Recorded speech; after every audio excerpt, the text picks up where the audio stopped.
Pandian stores அடுத்த வர எபிசோட்ல பார்த்தீங்க அப்படின்னா, அரசி வந்து குமரவேல் மேல போட்டிருந்த கேஸ வந்து வாபஸ் வாங்கிருவாங்க. அதுக்கப்புறம் பார்த்தீங்கன்னா, குமரவேல ரிலீஸ் பண்ணிருவாங்க. அதுக்கப்புறம் எல்லாருமே பார்த்தீங்கன்னா, கோர்ட்லேருந்து வெளிய வந்ததுக்கப்புறம், குமரவேல் வேகமா ஓடி போய் அரசியோட கால்ல விழுந்து, "என்ன மன்னிச்சிரு அரசின்னு" சொல்லிட்டு கெஞ்சுவாங்க. அங்க கோர்ட் வெளிய பார்த்தீங்கன்னா, அத்தன பேர் நிப்பாங்க. ஆனா, எல்லாம் முன்னாடி பார்த்தீங்க அப்படின்னா, குமரவேல் வந்து அரசியோட கால்ல விழுந்துருவாங்க.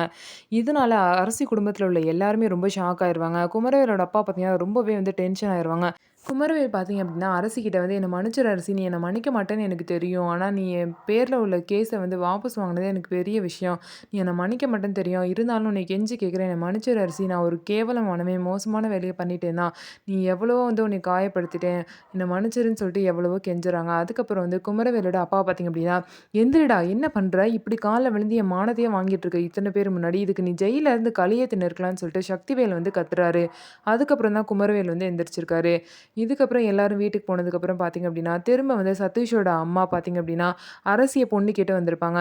"எல்லா விஷயமும் எனக்கு தெரியும்ப்பா. திரும்ப அரசிக்கும், சதீஷ்க்கும் கல்யாணம் பண்ணி வைக்கலான்னு சொல்லிட்டு முடிவு பண்ணியிருக்கேன்னு" சொல்லிட்டு கேட்பாங்க. "நீங்க என்ன சொல்றீங்கன்னு?" கேட்கும்போது, அதுக்கு பாண்டியன் சொல்லுவாரு, "இனிமே அரசியோட கல்யாண விஷயத்துல நான் எந்த முடிவும் எடுக்க மாட்டேன். அரசிய கேட்டே நான் சொல்றேன்னு" சொல்லிட்டு அரசிய ரூமுக்கு கூட்டிட்டு போவாரு. அரசிய ரூமுக்கு கூட்டிட்டு போயிட்டு பார்த்தீங்க அப்படின்னா, பாண்டியன் வந்து அரசிகிட்ட, "நீ தான்ப்பா இனிமே இந்த விஷயத்துல வந்து முடிவெடுக்கணும். நான் உங்ககிட்ட என்ன பதில் சொல்லட்டும், நீயே சொல்லுன்னு" சொல்லிட்டு அரசிகிட்டயே முடிவே விட்டுருவாரு. இதுக்கப்புறம் அரசி என்ன முடிவெடுக்க போறாங்க? சதீஷ கல்யாணம் பண்ண ஓகே சொல்லுவாங்களா? மாட்டாங்களா? அப்படிங்கிறத நம்ம வெயிட் பண்ணி பார்க்கலாம். ஸோ நம்ம வீடியோ உங்களுக்கு பிடிச்சிருந்தா நம்ம வீடியோவ லைக் பண்ணிக்கோங்க. மறக்காம நம்மளோட சேனல சப்ஸ்கிரைப் பண்ணிட்டு பாருங்க.